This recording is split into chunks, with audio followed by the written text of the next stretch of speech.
Hey people, welcome and come back to the channel. Please don't forget to subscribe. Today's conversation is about airplane experience while being fat. So I've put some videos together, kindly watch them and I'll be back. But before you do so, please, this message is for those that love my content. Some days ago, I received a strike from somebody. So meaning it will take some time for me to get monetized. So if you love what I do, I'm kindly asking if you can support me direct to my number. I'll be glad. And the number you can find it in my bio.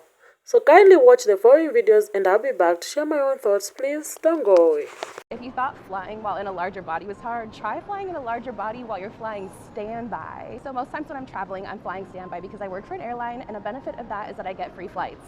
Only if there's a seat for me. So that means that I don't really know where I'm sitting until the plane is boarded most times. As someone existing in a larger body, you can imagine this is so stressful, but I'm not gonna not use these benefits. So here's how I cope. I go in with the mentality that wherever I'm sitting, it's just temporary, whether it's 10 hours to Brazil or 3 hours to San Diego. I always try to prioritize flights where there are plenty of open seats and I most likely won't have anyone sitting next to me. Always keep a close eye on the seat map because a lot of things can move around before your flight and you might be able to find a better seat on the seat map. And flying standby is really stressful, but it kind of gamifies traveling. When you get a seat assignment, you feel like you just won the lottery. You will never be more excited to get on an airplane, regardless of how long you're flying. If I get lucky and I get to choose where I sit, I usually choose an aisle seat just because I love being able to get up. I can move the armrest up for some extra space, depending on the aircraft model. If you have anxiety like me and you don't really like inconveniencing others and you don't want to ask them to move if you have to get up to go to the bathroom, an aisle seat is probably best. Another thing that can be stressful about flying standby is you have a dress code that you have to abide by, which means like no comfy sweatsuits or leggings or anything like that. So I always go for a pair of wide leg loose pants, a cute cardigan that I can take on or off, and then a comfy top. This was really hard for me to do at first because all I wanted to do was wear crop tops and sweatpants and just things that aren't really appropriate.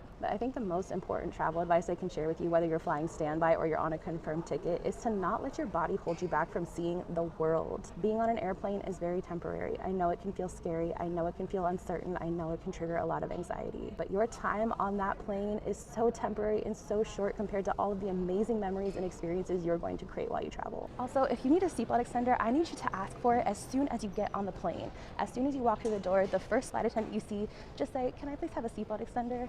It makes it so much easier to get it right when you get on the plane rather than sitting down and scrambling and being like, "Oh crap, I need a seatbelt extender." Avoid this common mistake as a plus-size traveller. Although it may be tempting as there's a lot more space, don't book an emergency exit row if you think you might need a seatbelt extender. Unfortunately, most, if not all airlines, will not allow you to sit there if you require one. Do you want to see how I, as a plus-size woman, comfortably fit in a seat on an airplane? I have to upgrade myself to a first-class seat. Otherwise, it's intolerable. My butt still touches the sides of the seats here. It shouldn't have to be this way, yet here we are. Size inclusion isn't just for clothes. It's everywhere. If you also don't fit comfortably into an airplane seat, remember, it's a problem with the airplane, not you. I'm a little nervous because we have to weigh ourselves. The closer we get to me getting on the airplane, I'm getting scared. I'm more scared, but the Lord is with me. In Jesus' name, amen. Hi, this is young. I'll skip it. Y'all, when I tell you, I was looking at this aircraft like, how in the world am I going to get on this thing? And if I'm going to make it to Samoa? And y'all, my anxiety was through the roof. My legs were so jittery and shaky. I literally had to sit back down and take another breath to remind myself that I serve a big God, that I'm strong and I'm confident and I can do this and get my butt up because I'm going to Samoa. And honestly, if it weren't for these Samoa Airway workers here in American Samoa, I don't think I could have done it. They were cracking jokes to lighten the mood. They were encouraging me, reassuring me that the staircase is strong enough that I don't need to worry, that they're going to help me get to Samoa and I'm going to have a great and wonderful trip. So I literally am so grateful for them. They even told me, "Don't worry, sis. On your way back, we're going to be here waiting for you." Like, y'all are so amazing, and I could have not have done this without y'all. And this guy is literally telling him, "Hey, make sure you buckle her seatbelt." Okay, guys, I made it on the plane. Whew. I made it on the plane. It's the getting down process. So a lot of you ladies have asked for me to talk about traveling while being plus size. So that is exactly what I'm going to do today. I'll give you guys my tips and tricks. I'll let you know how comfortable the plane was, and I think I'm qualified to talk about this. I think I would have taken maybe 50 plus airplane rides in my time, and I just moved from Australia to London, so definitely long haul flights there. We went from Brisbane to Sydney, then we went from Sydney to Hong Kong, and then Hong Kong to Heathrow. So my first tip is about safety and seatbelts. So as a plus size person, I am a size 26, 28. I need a seatbelt extender. Now we all love those extra legroom seats, right? Well, you cannot have a seatbelt extender in one of those seats.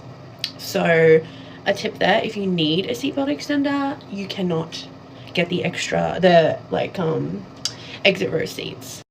Speaking of seatbelt extenders, ladies and gents, please do not be afraid to ask for one, especially if you're on a long haul flight. You don't want to be squeezing your gut, your gunt, your fupa, your apron, whatever you want to call it. You do not want to be squeezing that into a seatbelt. I always ask for mine as soon as I get on the plane. Usually they give it to you there, but sometimes they say, oh, no worries, I'll get one of my colleagues to bring you one, yada yada. I've even had to ask a second time for one, and honestly, it's fine. They're very discreet about it. They have it nicely rolled up, they tuck it, and they're like, excuse me, ma'am, and then they pass it to you. It's really not a big deal. The more you do it, the less likely it is to be a big deal. People can see your size. They can see you're probably going to need a seatbelt extender. It's not going to be a surprise. You know what I mean? So please be safe. Don't buy your own. Do not buy your own. They are not the same. Please. We all need to be safe. Even us big bitches.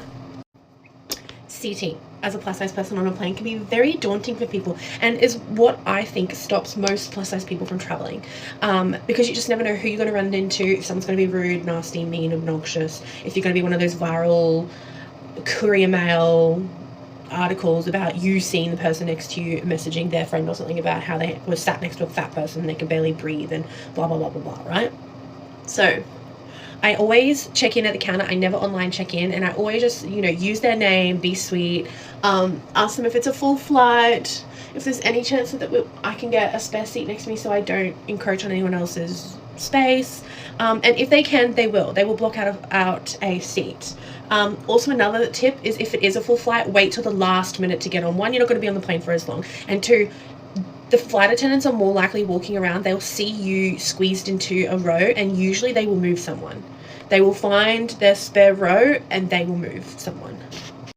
Also, I always choose a window seat so that if someone can't control their bladder on a 2-hour flight, you don't have to get up 5 times. Tray tables for long haul flights, for when you're eating food. If you have the spare seat next to you, you can use that tray table, which is what I do. But also, I've seen on some flights that they do like a half tray table or a mini one at the top, which is really cool. I saw that on my last flight with Cathay Pacific. But babes, you're just gonna have to hold it. If you can't get the tray table down, you can't get the tray table down. Like, you're probably never going to see the people in the rows near you ever again. They're never going to see you again. Who cares what other people think? Like, I love this saying, other people's opinion of you is none of your business. Okay, so now toilets, right?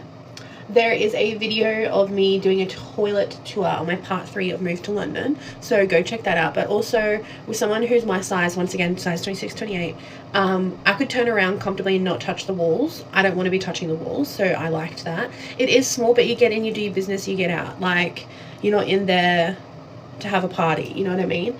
Pee right before you get on the plane. Like, I'm talking as people start boarding, go to the toilet, because they will do like a last call or something, and then that also leads into going on last to try and get a spare seat if the flight is completely full.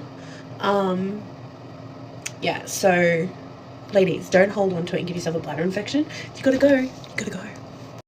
And then my last tip would be, if you have trouble with stairs, mobility, anything like that, always book a seat at the front of the plane, because then you will not go to the back of the plane and walk up the steps from the tarmac.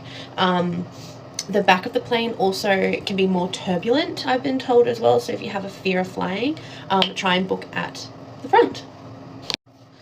So they're my tips and tricks for flying while plus size. If I haven't mentioned anything and anyone else has some tips, please leave them in the comments, or if you have any other questions for me, leave them in the comments and I will answer. But yeah, please don't let your fears stop you from flying and exploring the world and reaching your dreams, guys, because it's amazing and it's, yeah, uncomfortable for a little while, but honestly, a million times worth it. So hope they help.